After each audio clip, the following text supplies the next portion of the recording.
양반이라는 이름이 오히려 죄가 되는 시절이 있었습니다. 가진 것은 없어도 이름만은 지키려 한 사람.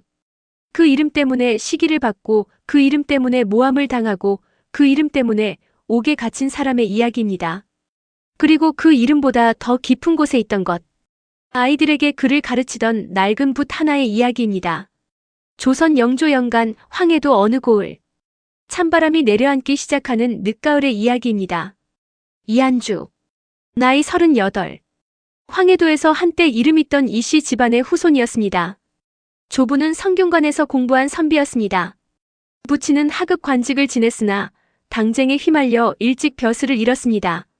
전답은 빚으로 넘어갔습니다. 집은 팔렸습니다.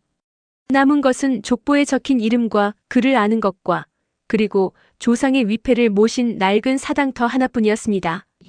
한주는 그 터 옆에 방 2칸짜리 초가를 짓고 살았습니다. 끼니는 늘 빠듯했습니다. 장에 나가 남의 편지를 대신 써주거나 관아 문서를 읽어드리는 일로 품삯을 받았습니다. 그것으로 모자라면 굶었습니다. 그러나 서당 문만은 닫지 않았습니다. 마을 아이들에게 글을 가르쳤습니다. 돈을 받지 않을 때도 많았습니다. 돈이 없는 집 아이들은 쌀 한 줌이나 나무 한 단을 들고 왔습니다. 그것도 없으면 그냥 받았습니다. 한주는 말했습니다.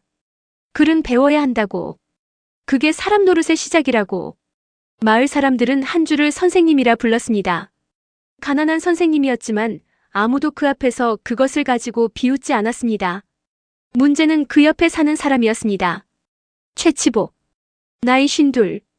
부친대에 고을 향리를 지내며 땅을 모은 집안의 아들로 지금은 고을에서 손꼽히는 부자였습니다. 소작인이 15집이었고 관아 수령과는 매달 식사를 함께 할 만큼 각별한 사이였습니다. 그는 오래전부터 한주의 집터를 탐냈습니다. 한주의 집이 자리한 땅은 선산 아래 남양바지 양지 바른 곳이었습니다. 고을 풍수쟁이가 말했습니다. 그 자리에 집을 지으면 3대가 흥한다고. 최치복은 그 말을 들은 뒤로 해마다 봄이면 사람을 보내 집을 팔라고 했습니다. 한주는 매번 거절했습니다. 이 터는 선조의 위패를 모신 곳입니다. 팔 수 없습니다.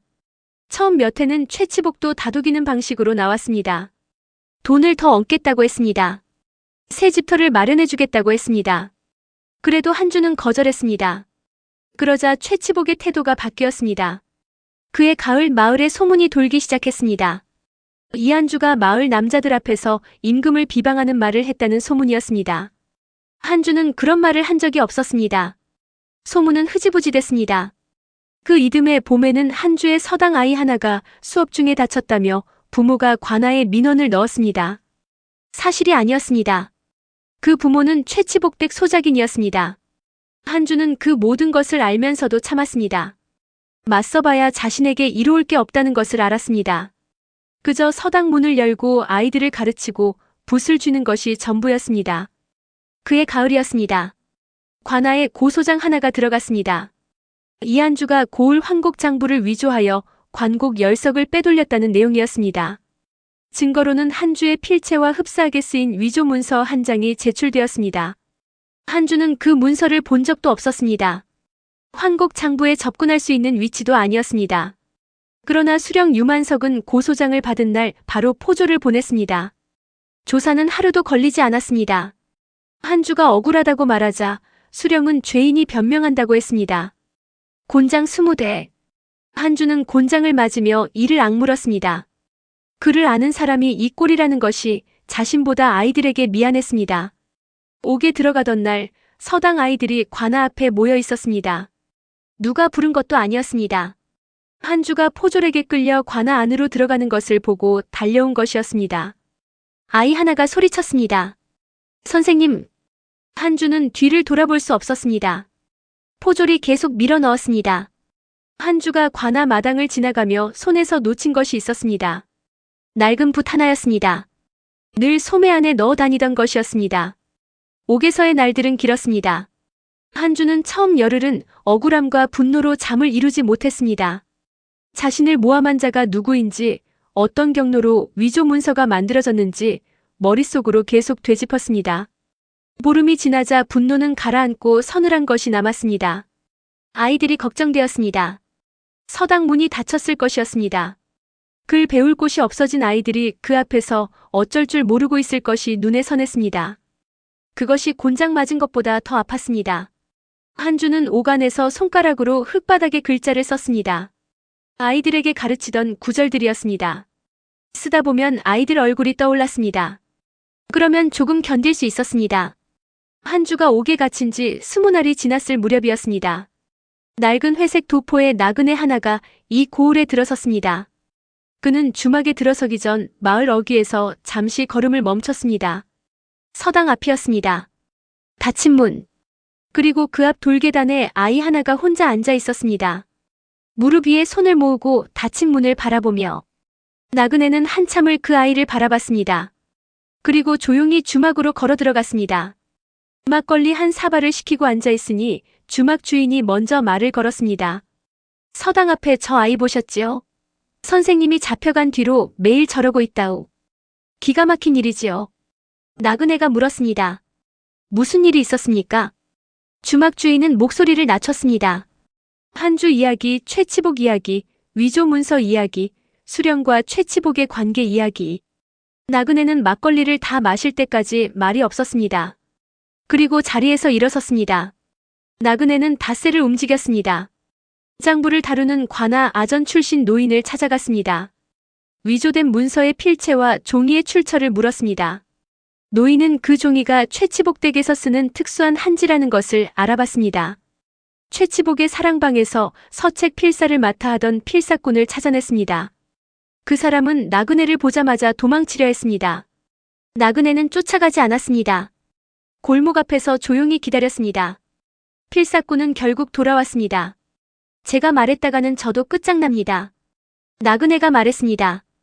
당신이 침묵한다면 억울한 사람 하나가 옥에서 겨울을 납니다. 그 사람은 아이들에게 글을 가르치던 사람입니다. 필사꾼은 한참 동안 땅을 내려다봤습니다. 그리고 말했습니다. 최치복이 직접 지시했습니다. 한주의 평소 글씨체를 수집해 두었다가 그것을 흉내내어 위조 문서를 만들게 했습니다. 고소장은 최치복이 수령에게 미리 귀띔한 것이었습니다. 수령은 조사도 하기 전에 결론을 정해놓은 것이었습니다. 나그네는 그날 밤 필사꾼의 진술을 꼼꼼히 정리했습니다. 다음 날 이른 아침이었습니다. 나그네가 관아 마당 안으로 걸어 들어갔습니다. 포졸이 창을 들고 가로막았습니다. 멈추어라. 이자가 누구냐? 나그네는 걸음을 멈추지 않았습니다. 천천히 품속에 손을 넣었습니다. 원형의 마패를 꺼냈습니다. 손바닥만 한 청동패. 그 위에 말 3마리가 선명하게 새겨진 암행어사 출두야. 그 소리가 관아담을 넘어 마을 안으로 퍼져나갔습니다. 포졸들이 그 자리에서 무릎을 꿇었습니다. 아전들이 마당으로 쏟아져 나왔다가 멈추었습니다. 수령 유만석이 사랑채에서 맨발로 뛰쳐나왔습니다. 마침 그날 아침 관아에 들어와 있던 최치복이 뒷문 쪽으로 물러서다 포졸에게 가로막혔습니다. 박문수가 마당 한가운데 서서 천천히 입을 열었습니다. 환곡 장부 위조를 사주하여 무고한 양민을 가두고 그 집터를 빼앗으려 한 자.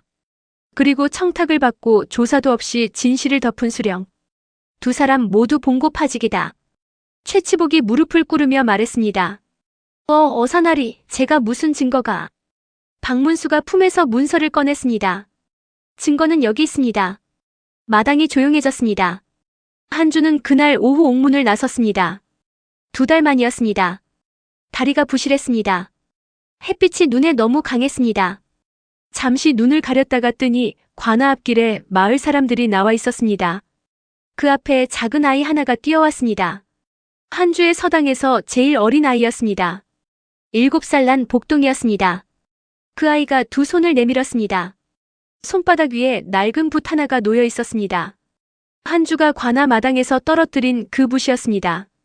복동이가 그날 이후 매일 들고 와 서당 문 앞에 놓아두었다가 선생님이 나오는 날을 기다려 직접 돌려주려 했던 것이었습니다. 한주는 그 붓을 받아들었습니다. 손이 떨렸습니다. 아무 말도 나오지 않았습니다. 복동이가 말했습니다. 선생님, 내일 서당 문 열어요? 한주는 한참 만에 대답했습니다. 열마. 내일 아침 일찍 와라. 마을 사람들 사이에서 낮은 웃음소리가 났습니다. 한주가 고개를 들어 주변을 둘러봤습니다. 그 나그네를 찾았습니다. 관아 마당에도 길 위에도 회색 도포는 보이지 않았습니다. 마을 어귀 쪽 먼 길 끝을 바라봤습니다. 아침 안개 속에 아주 희미하게 회색 자락 하나가 사라지고 있었습니다. 한주는 그쪽을 향해 허리를 깊이 숙였습니다. 그가 누구인지 몰라도 괜찮았습니다. 그 사람은 닫힌 서당 문 앞에 앉아있던 아이를 그냥 지나치지 않은 사람이었습니다. 그걸로 충분했습니다. 이듬해 봄 한주의 서당에는 아이들이 더 늘었습니다. 한주는 그 해부터 붓을 더 이상 소매에 넣어 다니지 않았습니다. 서당 문 앞 돌계단에 올려두었습니다. 누가 훔쳐갈까봐 걱정되지 않았냐고 마을 사람이 물었습니다. 한주가 웃으며 말했습니다. 붓을 훔쳐가는 사람이 있다면 그 사람도 글을 쓰고 싶은 것이지요. 글을 아는 것이 죄가 되는 세상이 있다. 그러나 글을 지키는 사람이 있는 한 그 세상은 오래가지 못한다. 그리고 닫힌 문 앞에서 기다리는 아이가 있는 한 그 문은 반드시 다시 열린다. 소설 라디오 구독과 좋아요 부탁합니다.